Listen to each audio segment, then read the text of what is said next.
You just received your COMAT clinical score report. Let's go over it. The first thing you'll notice at the top is your total standard score, also known as the scaled score. Rather than reporting the percent correct, we provide a scaled score, which is derived through a statistical adjustment called equating. Equating adjusts for differences in the difficulty of test forms.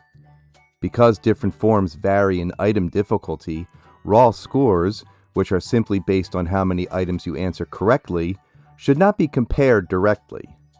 Instead, a statistical procedure called equating is used to adjust for these differences. After equating, the equated raw scores are often converted to a standardized scale, and these scaled scores are reported to test takers. As a result, test takers' scaled scores are comparable no matter which form they take.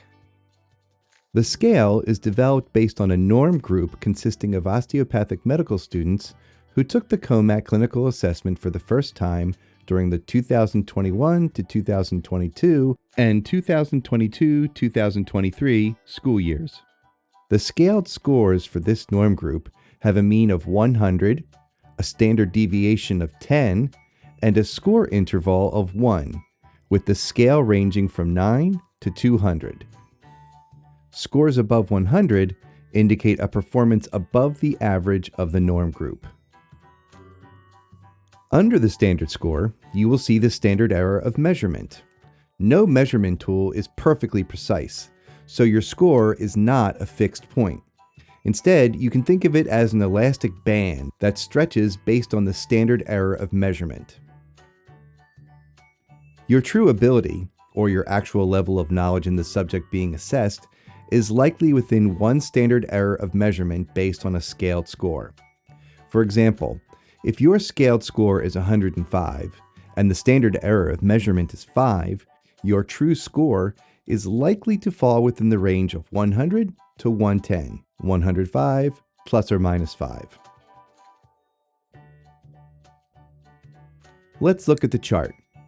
The chart displays your performance in each of the blueprint topics, categorized into 3 levels: lower, average, and higher. You can use this chart to identify your strengths and areas for improvement. For example, if the bar for neurocognitive disorder is mostly positioned to the right side of the vertical line under average performance, your knowledge of this topic is likely around or slightly above the average level. Looking at this report, you can assume a few of the students' strength areas are neurocognitive disorders and somatic symptom and related disorders. And some of the weaker areas are sleep-wake disorders and health promotion disease prevention. However, because each topic includes a relatively small number of test questions, the estimate of your knowledge in each area is less precise than your total score. In the chart, narrow bars indicate higher precision, while wide bars indicate lower precision. Please be cautious when interpreting the results. For more information, visit our website, nbome.org/COMAT.